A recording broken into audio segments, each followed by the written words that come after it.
En Paso Fino TV, hablemos de caballos.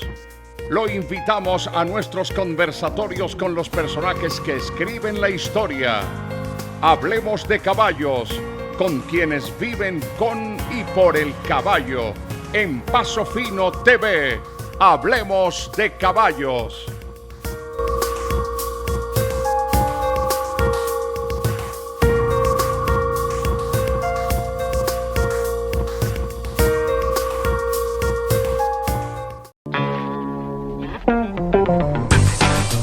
Criadero La Marquesa. Genética superior. Dulce Sueño de Lusitano. Reproductor con el mejor promedio en la historia del Paso Fino. Hijos. Arcángel. Paz de Sueño. Dulcinea de Hierbabuena. Promesa de Sol. Dulzura del Camino. Hechizo de Luna. Dulce Sueño es prestigio. Criadero La Marquesa. Genética superior.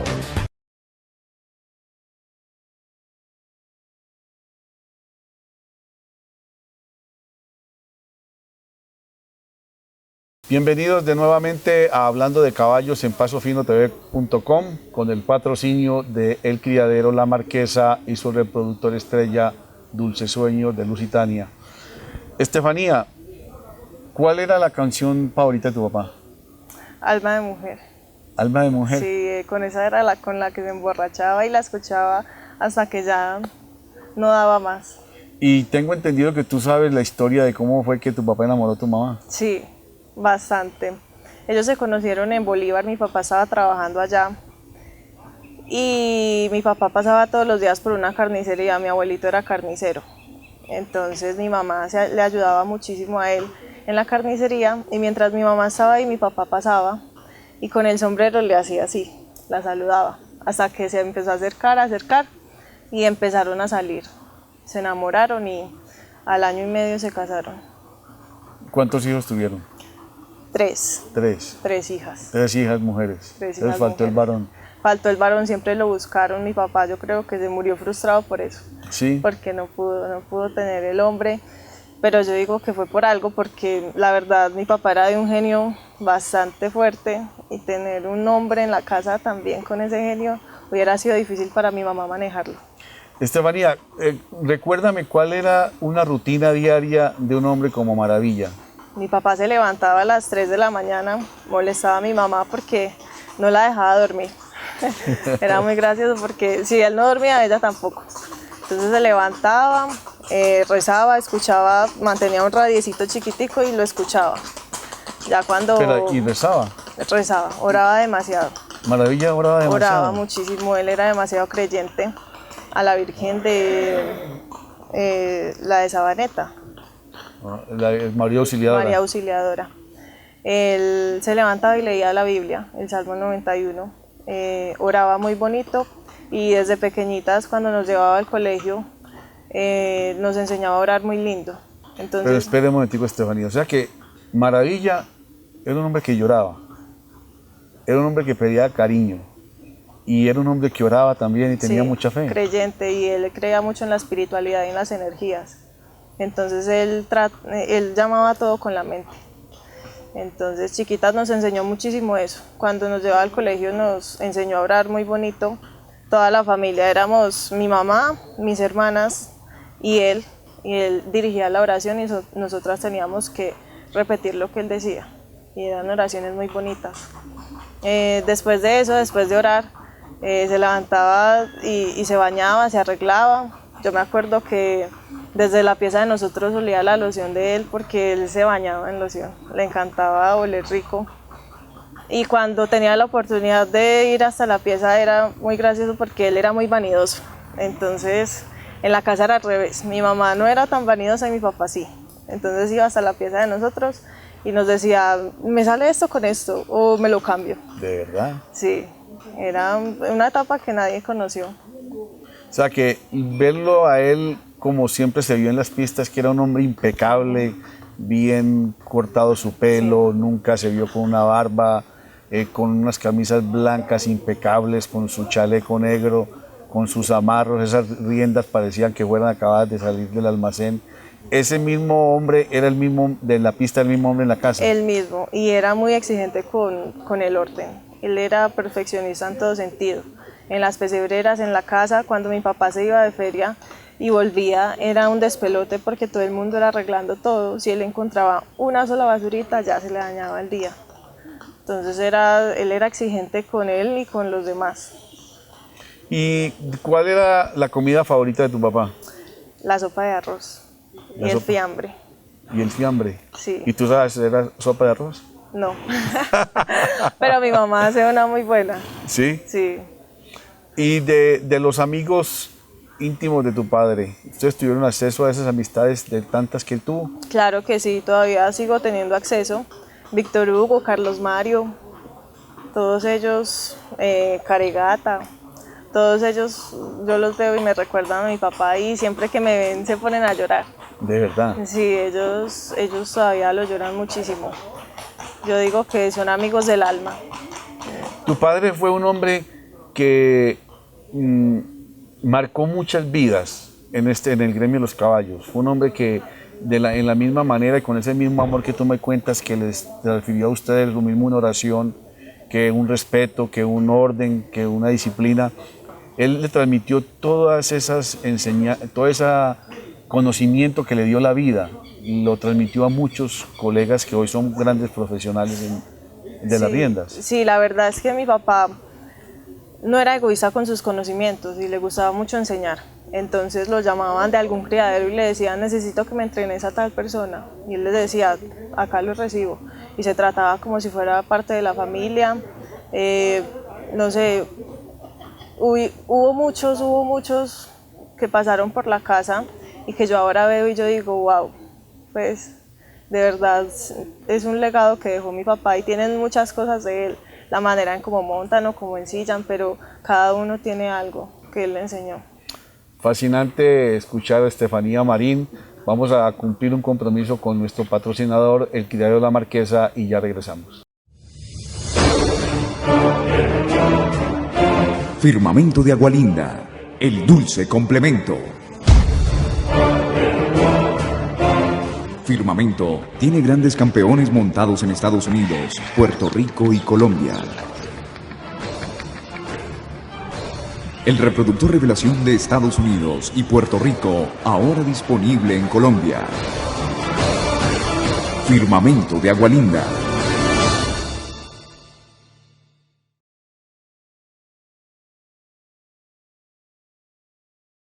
Continuamos en Hablando de Caballos, acá en pasofinotv.com, con Estefanía Marín, la hija de aquel hombre que todos llevamos en el corazón, Maravilla. Estefanía, un regaño que tu padre te pegó y que lo recuerdas. No, la verdad él nunca nos regañó así feo que uno diga... ¿De verdad? No, traumático no, tampoco nos pegó jamás.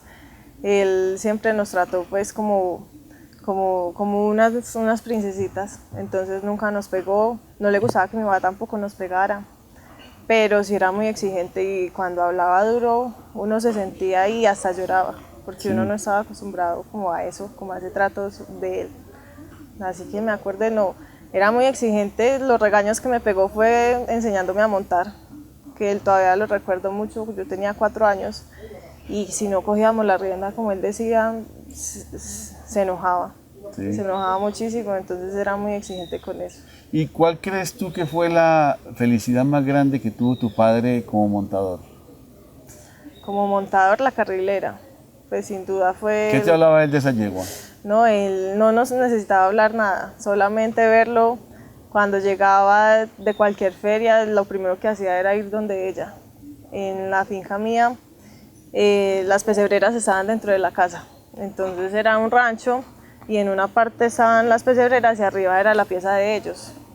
Y mi papá bajaba y saludaba a la carrilera, le hablaba, de repente lo veíamos ahí como contemplándola, cuando se emborrachaba también lloraba con ella. ¿De verdad? Era como otra niña más de la casa.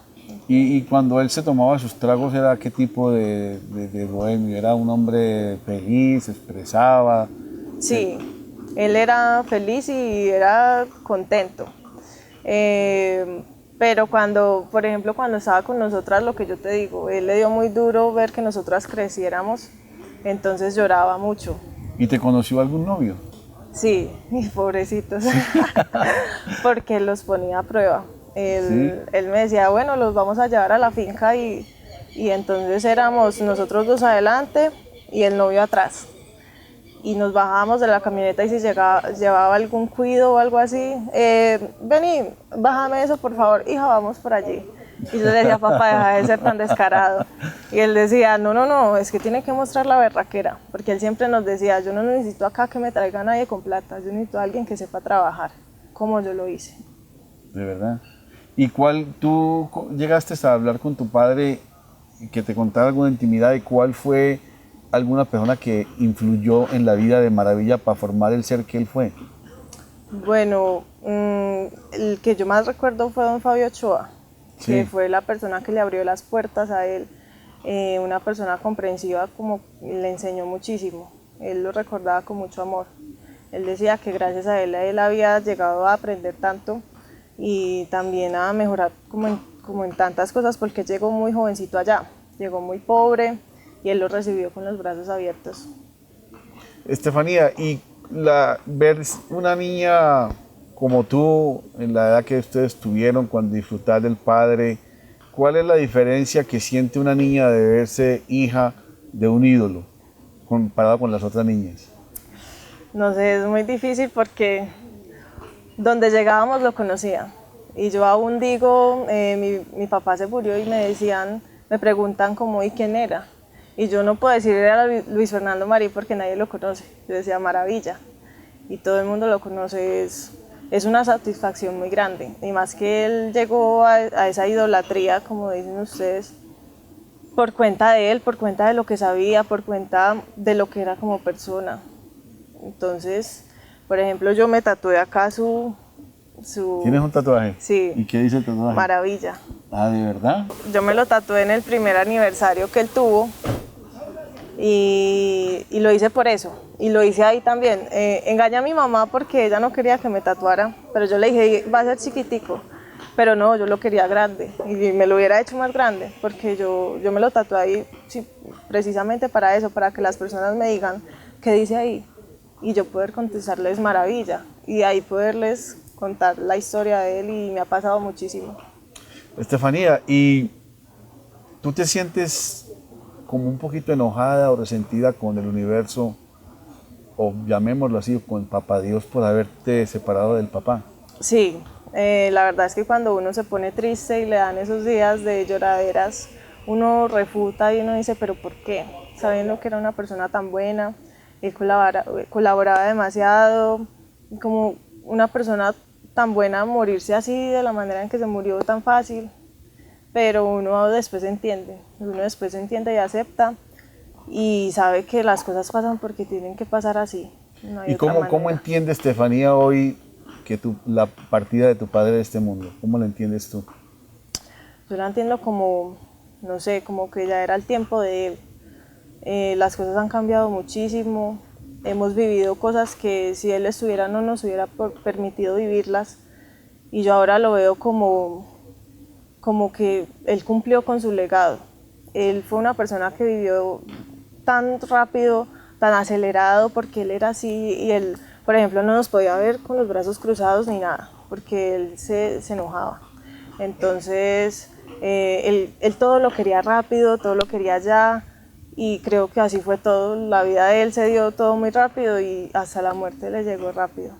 Entonces tú estás en paz hoy con Papá Dios, contigo misma, con tu papá, vives Sí. feliz, porque tú expresas felicidad, tú expresas esa expresión que expresaba Maravilla. Yo creo que Maravilla nunca lo vi de mal humor. No, él sí era una persona con un genio fuerte, pero él no, él mismo se reía de sus mal genios y sus cosas. Él era una persona muy alegre, molestaba mucho con los muchachos en las pesebreras. Y no, yo creo que yo estoy en paz porque uno entiende y ahora él está tranquilo, yo digo que está tranquilo y feliz viéndonos hacer lo que estamos haciendo ahora. ¿Y cuál es la rutina de la vida de ustedes cuatro hoy en día? La mamá, tu hermana mayor, la niña y tú. Bueno, la verdad cambió mucho porque nos tuvimos que separar. Entonces mi mamá se tuvo que ir a hacerle frente a la finca que dejó mi papá de café. Yo me tuve que quedar con mi hermanita pequeña, criarla, pues ayudarle a mi mamá en ese proceso de adolescencia. Y mi hermana grande también se fue de la casa, ya se independizó. Entonces lo que puedo hablar es sobre mi vida. Yo me levanto y me voy a trabajar. Tengo una pizzería. Después de eso, si tengo que ir a la universidad, voy. Entonces estudio y trabajo. Y estoy al pendiente de mi hermanita pequeña que está también en el colegio. Soy la acudiente. Entonces me toca ir a todas las reuniones con los papás. Ha sido una vida diferente, pero buena. He aprendido y madurado muchísimo. ¿Y qué estás estudiando, Estefanía? Diseño industrial. Diseño industrial. Sí. Y entrándonos ahora en la vida, si me permites, íntima de Estefanía. Sí. Veo que elegiste, que tu corazón eligió la media naranja, también con la misma profesión del papá. Sí, fue algo muy gracioso porque yo, a pesar de que crecimos en el mismo medio, no nos conocíamos. Porque mi papá también nos tuvo como ausentes de muchas cosas en los caballos. Fue en un festival de Bolívar que le hicieron un homenaje a mi papá. Y yo lo vi y fue muy gracioso porque yo de una lo quise conocer. Y yo dije, pucha, ¿quién es ese? Cuando lo conocí, claro, nos enamoramos y llevamos ya 3 años luchando. Pero no me ha dicho quién es. A Juan Gonzalo Franco, el hijo de Mario Franco. El hijo de Mario Franco. Otra institución sí. en los caballos, ¿no? Yo digo, el rival de mi papá, porque siempre era el rival. Siempre fue el rival en compañía de John Jairo Tobón. Eran los 3 que siempre marcaban en las pistas. John Jairo Tobón, Mario y tu padre. Mi papá. Y el novio de ahora, tu novio, te recuerda mucho a tu padre, me imagino, por la profesión que él tiene, porque él está siguiendo los pasos de su padre Mario. Sí, me recuerda muchísimo. Y, por ejemplo, ir a una feria para mí era muy duro y me alejé muchísimo. Por eso, porque yo iba a una feria era para ver a mi papá. Y ver que él ya estaba ausente y que no lo encontraba, yo dejé de ir, pero ya cuando lo conozco a él, vuelvo y es una sensación parecida, como de ese apoyo, esa emoción. Sí, me ha devuelto como lo que perdí. Me devolvió como esa sensación de tener mi vida, aunque ella es muy diferente, pero es como donde los dos crecimos de la misma manera, los dos nos criaron igual, todo es muy parecido. Estefanía, ya para terminar y agradecerte, y quisiera desde ya tener una nota con las 4, mostrar al mundo esas 4 maravillas que dejó Maravilla, que si Dios te diera la oportunidad de que tu padre te esté escuchando en este momento, ¿cuál es qué le quisieras tú decir a tu papá? No, me quedo sin palabras, la verdad es demasiado agradecimiento. Yo todos los días me levanto y le digo, papá, gracias por lo que me enseñaste, porque ahora somos lo que somos gracias a él. Nos enseñó a ser berracas, nos enseñó a luchar, a ser trabajadoras, la humildad, nos enseñó muchísimo de la vida que muchos padres no les enseñan a sus hijos, como que se les olvida eso. Nos enseñó a vivir la vida de una manera diferente como él la vivió. Y es muy difícil y yo creo que no me quedo sin palabras para decirle lo que fue y lo que significa ahora para mí. ¿Y qué canción le dedicarías? Se la dediqué antes de morirse. Sí, ¿cuál? Cuando yo quería ser grande. ¿De quién? De Vicente. Yo se la dediqué 2 años antes de que se muriera. Y estábamos con Víctor Hugo Mesa y él, y se pusieron a llorar en la feria como unas niñas. Sí, se la dediqué, no sé, creo que uno va presintiendo. Sí. Fueron muchos hechos que uno ahora ve y uno dice, pucha, sí estábamos presintiendo que iba a faltar. Qué bien. Estefanía, de verdad que me quedo corto en las palabras, que te hayas abierto el corazón a nosotros para que el mundo recuerde a ese gran hombre como fue tu padre a través tuyo. Y quiero felicitarte porque de verdad que uno ve en ti lo que uno veía en él. Muchísimas gracias. Bueno, era Estefanía Marín acá en Hablando de Caballos con Carlos López en pasofinotv.com. A nombre de El Criadero La Marquesa y sus reproductores Firmamento de Agualinda y Dulce Sueño de Lusitania. Criadero La Marquesa. Genética superior. Dulce Sueño de Lusitania. Reproductor con el mejor promedio en la historia del Paso Fino. Hijos. Arcángel. Paz de Sueño. Dulcinea de Hierbabuena. Promesa de Sol. Dulzura del Camino. Hechizo de Luna. Dulce Sueño es prestigio. Criadero La Marquesa. Genética superior.